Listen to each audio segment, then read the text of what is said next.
स्वागत है आपका विनोद शर्मा जी नई परख के मंच पर।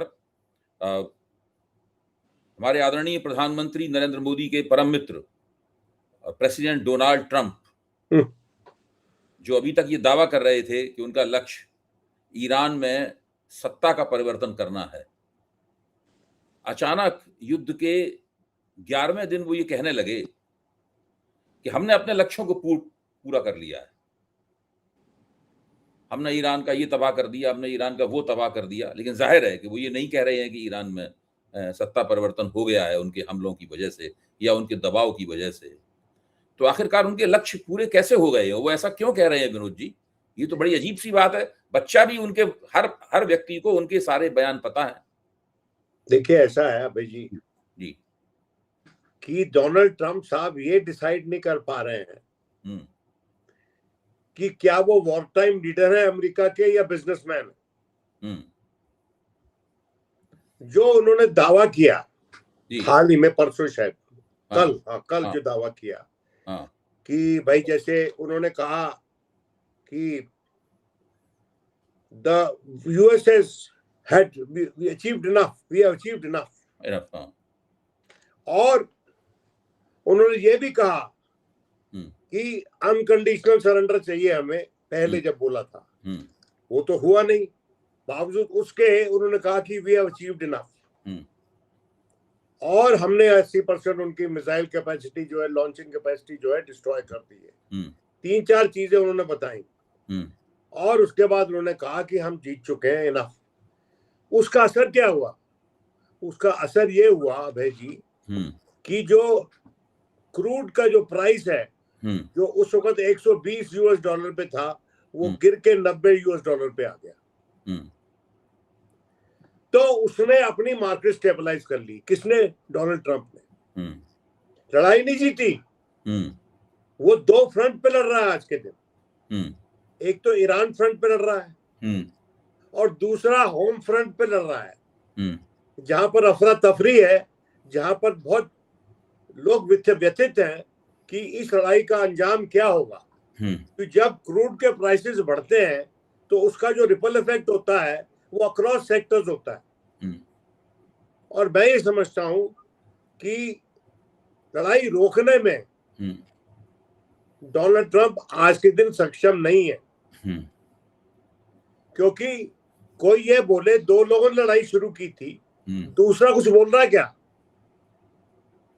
जिसका नाम बीबी नेतन्याहू है, उसने कुछ बोला कि लड़ाई रुकने वाली है या हम अपने उद्देश्य पूरे कर चुके हैं।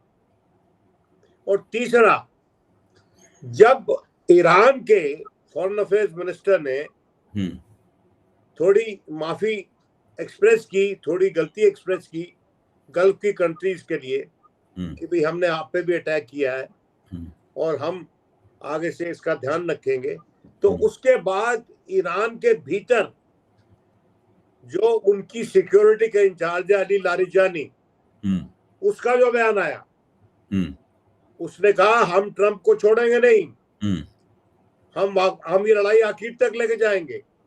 और लारिजानी कौन है? लारिजानी एक कमांडर था रेवोल्यूशनरी गार्ड का, और वो उसकी जो फैमिली है, they are a billionaire family and they are known as the Kennedys of Iran. तो वो जो व्यक्ति है वो दूसरी राग अलाप रहा है। तो आज के दिन ना तो ईरान में एक राय है इस बात पे कि भाई ये लड़ाई रुकनी चाहिए, नहीं रुकनी चाहिए, और रुकेगी तो कैसे रुकेगी, और इस लड़ाई का मुस्तकबिल क्या होगा। और ना एक राय ये जो इनकी जो अलायंस है जिसने अटैक किया ईरान को, इजराइल और यूनाइटेड स्टेट्स, उन पे उनकी एक राय नहीं है। होती तो वो भी बोलता साथ में। कौन? Benjamin Netanyahu. देखिए, बात यह है, अगर लड़ाई रुक जाती है जी, ईरान के भीतर जो चिंता है वो ये है कि अगर ये लड़ाई अभी रुक जाती है बिना किसी निष्कर्ष पे पहुंचे या उसको पहुंचाए, तो ये दोबारा से तैयारी शुरू कर देंगे, जैसे पिछले राउंड के बाद इन्होंने तैयारी शुरू कर दी थी 12 दिन के युद्ध के।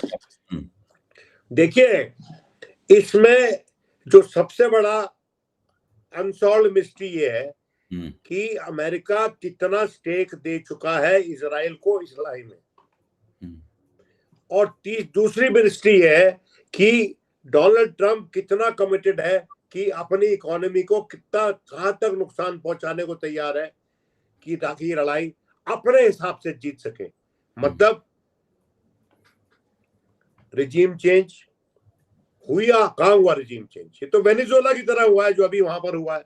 भाई एक चेहरा आपने हटा के दूसरा चेहरा और लगा दिया, इन्होंने नहीं लगाया।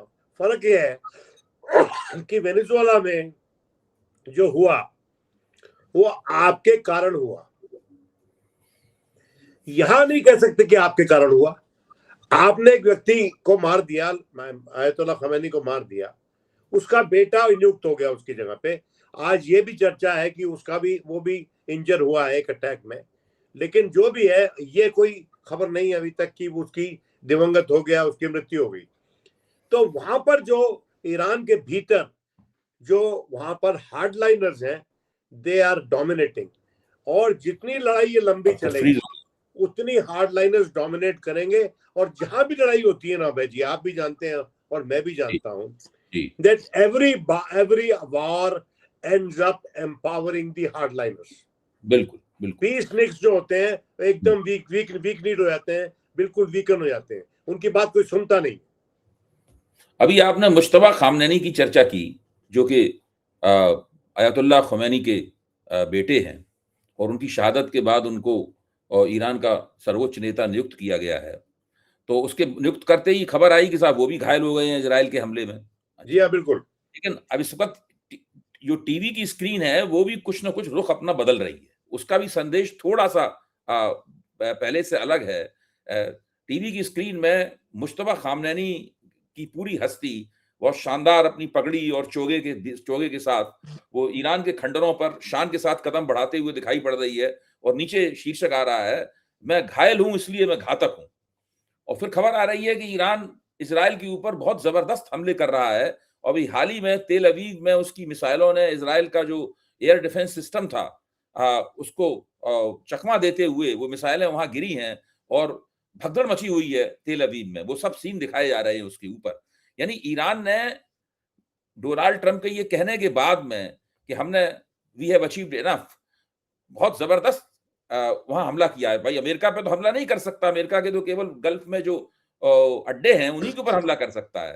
तो तेल अवीव पे उसकी पाउंडिंग जारी है ईरान की, बहुत जबरदस्त है। और ईरानियों ने यह भी कहा है कि ये लड़ाई आपके कहने से नहीं रुकेगी, ये हम तय करेंगे कि ये लड़ाई कब रुकेगी। हाँ, इसका तो मतलब ये हुआ कि डोनाल्ड ट्रंप इसमें बुरी तरीके से फंस गए हैं। अब वो अंदर ही अंदर कहीं छटपटा रहे हैं कि इससे कैसे निकले। देखिए, छटपटा रहा है कि नहीं रहा मुझे नहीं पता, लेकिन उसका जो एजेंडा जो है ना औंधे मुंह पड़ा हुआ आज के दिन। ये व्यक्ति जो है ये राष्ट्रपति बना था इस प्रॉमिस पे that he will take America out of the forever wars, जो अंतहीन जो लड़ाइयों में अमेरिका फंसा हुआ था और वर्ल्ड का पुलिसमैन बन के घूम रहा था, that उस रोल से निजात दिलवाएगा अमेरिका को। और इसने उसके विपरीत काम किया। जो ईरान है वो इराक से भी ज्यादा डेंजरस है। और आज के दिन क्या हो रहा है? आज के दिन हार्डलाइनर्स ने ईरान में बोला है, जो अमेरिका के अलाइज हैं उनको बोला है कि आप अपने आप को डिसएंगेज करो, वरना हम आपकी जो टेरिटरी इस्तेमाल हो रही है उसको हम अटैक करेंगे, आपके बैंकिंग सिस्टम को अटैक करेंगे। उनके एक बैंक पे अटैक हो गया, ईरान के एक बैंक पे अटैक हो गया। उसकी जवाब में उन्होंने ये धमकी दी है कि we will attack your banks, financial institutions. किसके? गल्फ के। उनको पता है कि गल्फ में सबसे ज्यादा चिंता इस बात की है कि जो एक दुनिया में एक बड़ी एक अच्छी डेस्टिनेशन बना के पेश किया था for investment, it was a great investment destination, जो उन्होंने दुबई को बनाया हुआ था, अबू धाबी को बना रखा था, पूरी वेस्ट एशिया में ये जो स्थिति थी उसकी सारी इकोनॉमी इस आर्किटेक्चर पे डिपेंड करती थी कि वो एक बड़ी सेफ प्लेस है रहने के लिए, इन्वेस्टमेंट करने के लिए, नौकरी करने के लिए, औरों को प्रोत्साहन करने के लिए कि आप यहाँ पर सैर सपाटे के लिए भी आओ। ये चारों फ्रंट पे आज के दिन वेस्ट एशिया की जो इमेज है वो पूरी तरह से डेंट हुई है, और जिसके चलते उनकी इकोनॉमी पे दूरगामी इम्पैक्ट होगा इसका। और दूसरी बात, जो स्टेट ऑफ हॉर्मुज वहां पर क्या हुआ, स्टेट ऑफ हॉर्मुज में ईरानियन शिप्स वर लेइंग माइंस बिछा रहे थे ताकि उसके बाद ईरान ने वहां पर माइंस बिछानी शुरू कर दी। वो छोटा सा नैरो सा पैसेज है, उसमें माइंस बिछानी शुरू कर दी, जिसके चलते अब 3 शिप्स आज वहां डिस्ट्रॉय हुए, अटैक हुए हैं स्टेट ऑफ हॉर्मुज में, 3 शिप्स। और मेरा यह मानना है कि सारी स्ट्रेटेजी जो ईरान की है वो to choke the oil pipelines, the origin of oil and the arrival of oil in places where America wants them, और उसको वो चोक करना चाहते हैं, जिसके चलते उनकी इकोनॉमी चोक होगी। देखिए, तेल महंगा होगा तो दूध भी महंगा होगा, अगर वो ट्रांसपोर्ट होके आता है तो। तेल महंगा होगा तो खाना महंगा होगा, दवाई महंगी होगी, लड़ाई महंगी होगी, हर चीज महंगी होगी। तो मैं ये मानता हूं कि ये इस लड़ाई में डोनाल्ड ट्रंप घुस तो गए हैं, लेकिन मैं समझता हूं कंपैरिजन उचित नहीं है, लेकिन इस अभिमन्यु को इससे निकलने का तरीका नहीं आता। ये अभिमन्यु जो है ये चक्रव्यूह में घुस गया है ईरानियंस के, और ईरानियंस ने हमारी सिविलाइजेशन से भी उतना ही सीखा है जितना उनकी सिविलाइजेशन से हमने सीखा है। तो उन्होंने आज के दिन वो समझ गए कि इस अभिमन्यु को, इस नौसिखिया को हमने चक्रव्यूह में अपने फंसा लिया है। वो चक्रव्यूह ये है कि लड़ाई रुकने मत दो, क्योंकि लड़ाई रुकेगी तो इनको दोबारा तैयारी करने की ज्यादा मुस्तैद होकर वापस वो अगर वो समझते हैं ईरानियंस, अगर लड़ाई रोक लेंगे ये लोग तो तैयारी करेंगे लड़ाई रोकने के बाद, और फिर दोबारा आएंगे आफ्टर अस, क्योंकि ये इनका दावा छोड़ दीजिए। ईरानियंस भी जानते हैं कि इनके जो दावे हैं झूठे हैं, इनका जो ऑब्जेक्टिव था वो मीट नहीं हुआ अभी तक, रिजीम चेंज का ऑब्जेक्टिव मीट नहीं हुआ। इन्होंने अनकंडीशनल सरेंडर की बात की थी, सरेंडर किया क्या ईरान ने? नहीं। तो और आज के दिन स्टेट ऑफ हॉर्मुज में बोटलनेक जो सबसे बड़ा है, वहां पर गोटी फंसी हुई है अमेरिका की, क्योंकि वहां से 40% जो तेल होता है जिसकी खपत है उसका निर्यात होता है, उसकी पैसेज है वहां से। तो मैं ये समझता हूं कि आज के दिन जो यूएस की इकोनॉमी है, जब डोनाल्ड ट्रंप ने अपने फैसले बदले हैं या अपनी जिद से वो थोड़ा पीछे निकला है, पीछे आया है, नीचे उतरा है, वो बिजनेस के दबाव में उतरा है। वो गिरती हुई मार्केट को नहीं देख सकता, अपनी गिरती हुई साख की परवाह नहीं उसको। अगर मार्केट गिर रही होगी तो वो देख नहीं सकता। जोरम ममदानी से दोस्ती क्यों की? क्योंकि अमेरिका का सबसे बड़ा फाइनेंशियल कैपिटल तो न्यूयॉर्क है, वहां के मेयर से अच्छी दोस्ती रखनी है। उस आदमी को पता है which side of his bread is buttered, और अपनी बटर्ड साइड को, ब्रेड को वो किसी भी हस्तक्षेप से बचाएगा, किसी भी हद तक बचाएगा, किसी भी हद तक उसको वो डिफेंड करेगा, उसको सिक्योर करेगा। और अगर उसके चलते आज के दिन बीच में लड़ाई रुक जाती है, अब जैसे वेनेजुएला की लड़ाई बीच में रुक गई, उसने अपनी कमिटेड कोई नेता वहां पर है, उसको वहां पर अपॉइंट कर दिया है एज प्रेसिडेंट, तो ठीक है। और तेल, ये वादा ले लिया है कि हमको इतने बैरल तेल आप देंगे, और वो जो तेल जो वहां से वेनेजुएला से मंगवाएगा, लाएगा, वो हमारा आजकल रिलायंस इंडस्ट्रीज शायद जाके उसकी सफाई करेगा, क्योंकि उसके पास टेक्नोलॉजी है। वो जो ऑयल है उसको साफ करने की टेक्नोलॉजी माननीय मुकेश अंबानी जी के पास है। सुनते हैं तो वहां पर तो डील कर दिया उसने इंडिया के साथ, उनसे बड़ा भारी कॉन्ट्रैक्ट किया है। हाँ, इंडिया के साथ बड़ी डील हो गई है इसकी। हाँ हाँ, अंबानी के साथ। तो मेरा एक मानना है कि डोनाल्ड ट्रंप जो है, he is trying to be a war time leader and a businessman at the same time, and there is a clear and present danger of he falling between two stools. Maybe, yeah. तो मेरा ये आकलन है, और मैं समझता हूँ आज के दिन तमाम लोग चाहते हैं, कौन नहीं चाहता कि लड़ाई रुके? किसकी इकोनॉमी इस लड़ाई से इंपैक्ट नहीं हुई, आप मुझे बता दो।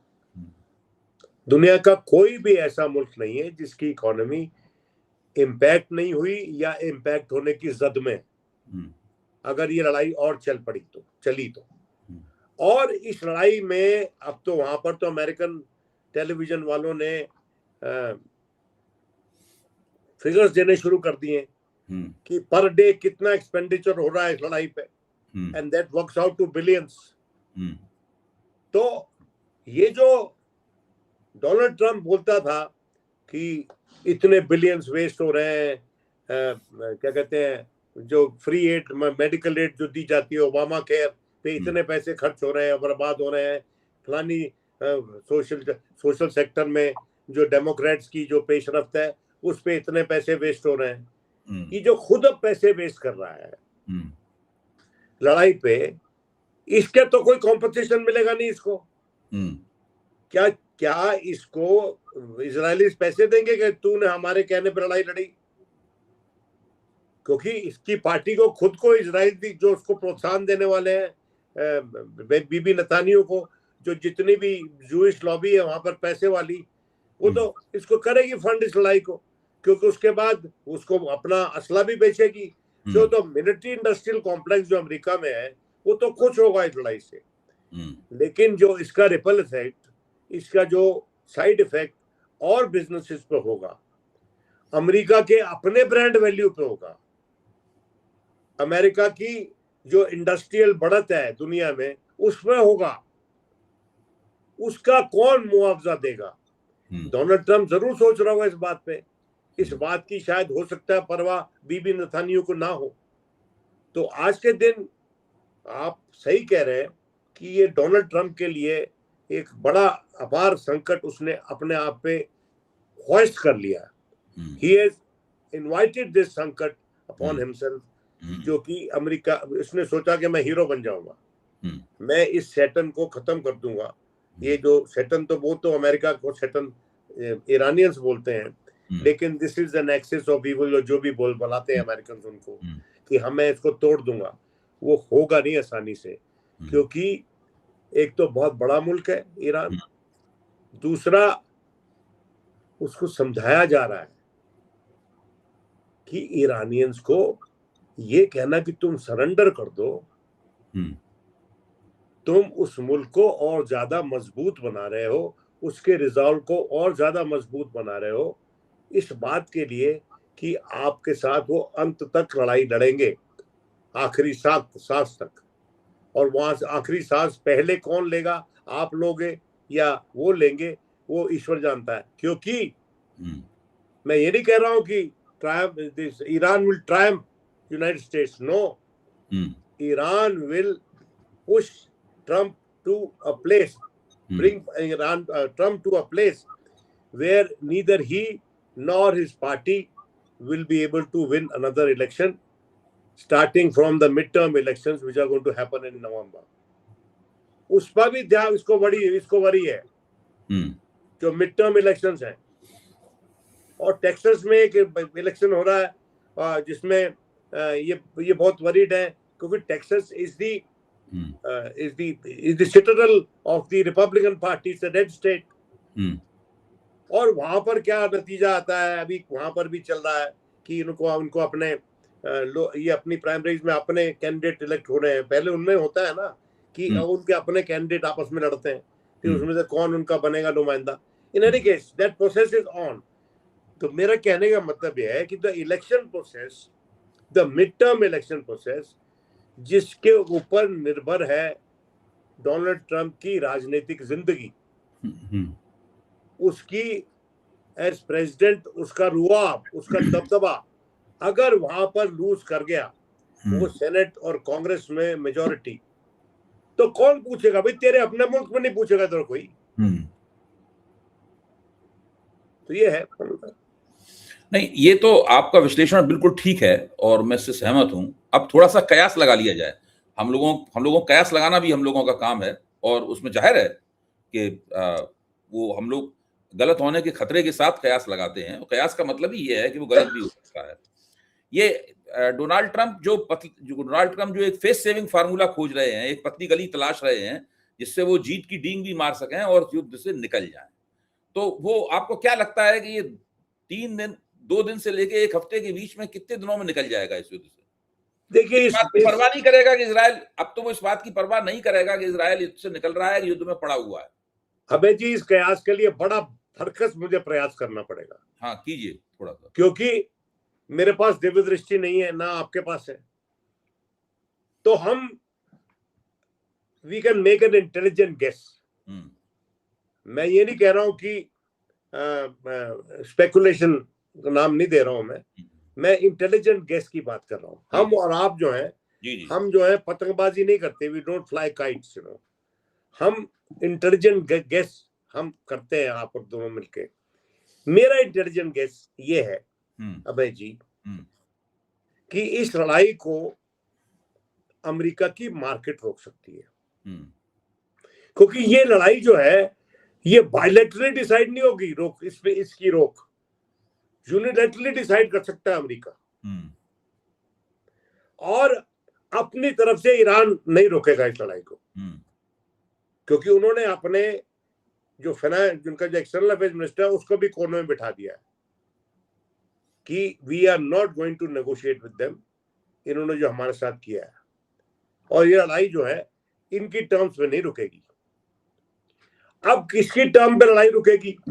क्या आज के दिन डोनाल्ड ट्रंप इस स्थिति में है कि इस लड़ाई को रुकवा ले?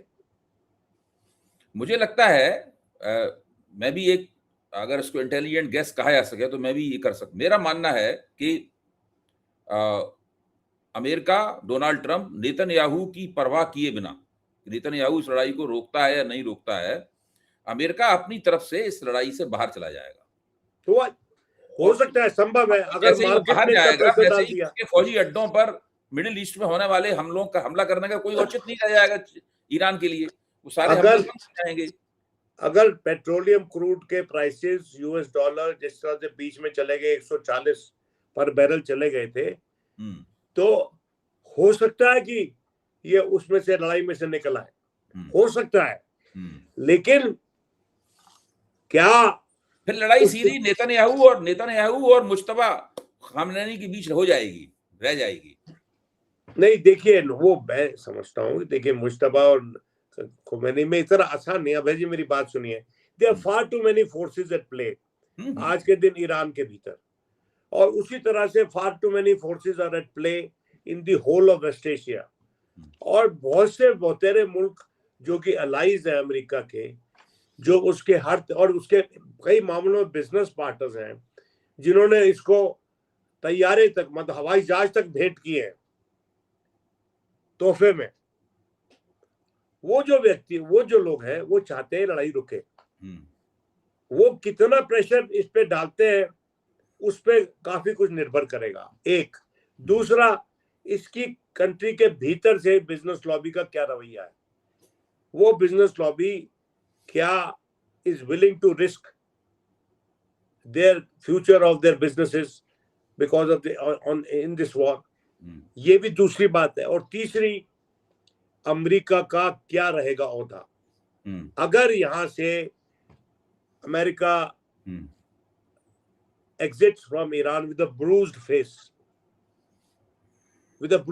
बोलते हैं ना, जैसे जख्मी चेहरे से अगर निकलता है अमेरिका, तो उसके लॉन्ग टर्म कॉन्सिक्वेंसेस ना सिर्फ अमेरिका के लिए, ना सिर्फ उसके मिलिट्री इंडस्ट्रियल कंपायर के लिए, बल्कि रिपब्लिकन पार्टी के लिए और वहां के अवाम की जो हौसले हैं जो पस्त होंगे उसके लिए, और उसकी अपनी जो बढ़त है जो वेस्टर्न वर्ल्ड में जो उसको मठाधीश लोग समझते हैं, वो नहीं रहेगा अमेरिका। तो इसलिए बहुत सोच समझ के इनको डिसीजन लेना पड़ेगा। He can't decide in a jiffy. he'll have to go to his Congress, जिससे कि इसने, देखिए कांग्रेस ने इसको बचा लिया, अब इसको कहा कि लड़ लो तुम, अभी नहीं, अब दोबारा जब लड़ाई रोकेगा तो कांग्रेस के पास जाएगा ना, he will require the backing of the US Congress for that. क्या वो बैकिंग उसको आसानी से मिलेगी? हो सकता है मिल जाए, हर कोई चाहता है लड़ाई रुके, लेकिन वो बैकिंग जो मिलेगी वो किस एक्सपेंस पे मिलेगी, किस वादे पे मिलेगी? भाई यूएस कांग्रेस में भी लोग बैठे हैं ना जो चाह रहे हैं कि इससे कुछ निकाला जाए डोनाल्ड ट्रंप से, क्योंकि उसने तो उन लोगों को औंधे मुंह गिराकर उनके ऊपर ही स्टैम्पलिंग अपॉन देम, इसने कोई भी जो वहां का पुराना जो जो जो वॉर टाइम में जो वहां पर कंट्री पॉलिटिकल पार्टीज एक दूसरे के साथ मिलकर जो बातचीत करती है, प्लानिंग करती है, उसने किसी भी पुराने पास्ट प्रेसिडेंट्स की इज्जत नहीं की, किसी भी स्थापित मापदंड की इज्जत नहीं की डोनाल्ड ट्रंप ने। तो इसके लिए अपने मुल्क के भीतर भी इसको मनवाना मुश्किल होगा, हालांकि संभव है कि ज्यादा संभव है, लेकिन अपनी टर्म्स में लड़ाई रुकवाने को ईरान से तो संभव है, और दूसरा उसमें ये इजराइल कितना इसके साथ रहता है वो भी देखना पड़ेगा, क्योंकि अगर इस आधी लड़ाई में से बाहर निकलते हैं तो ना सिर्फ ये इलेक्शन हारेगा, नेतन्याहू भी हारेगा इलेक्शन। और ये बोथ ऑफ देम जिन्होंने इलेक्शन जीतने के लिए अबे जी इतनी बड़ी जंग शुरू की, वो उस जंग को रोक के इलेक्शन हारेंगे तो बताइए क्या मुस्तकबिल होगा उनका। तो ये बात मुझे जस्टी नहीं है, लेकिन कुछ भी हो सकता है, यू नेवर नो। पर मैं ये मानता हूँ कि आज के दिन बिजनेस लॉबी जो है इन पे ऊपर प्रेशर डाल सकती है कि रोके लड़ाई को, वो ही डाल सकते हैं जी। बहुत बहुत धन्यवाद विनोद जी। हम लोगों ने कई संभावनाओं के ऊपर गौर किया, और जाहिर है कि युद्ध रुकने की संभावनाओं पर गौर करने की घड़ी आ गई है। डोनाल्ड ट्रंप के लिए भी आ गई है, बेंजामिन नेतन्याहू के लिए आ गई है, और हम सभी लोगों के लिए आ गई है। तो जितने दिन तक युद्ध चलेगा दुनिया और भी ज्यादा, और भारत जैसे देशों की अर्थव्यवस्था और भी ज्यादा मुश्किलों में फंसती हुई नजर आएगी। सब लोग चाहते हैं कि युद्ध रुके। सवाल यह है युद्ध रुकने का समीकरण कैसे बनेगा, कौन कौन शक्तियां हैं जो युद्ध रुकने के पक्ष में अपना पासा फेंकेंगी, ये देखना है। हम लोग घटनाओं पर निगाह रखेंगे और जल्दी ही इसी सवाल के ऊपर फिर से मिलेंगे। बहुत शुक्रिया।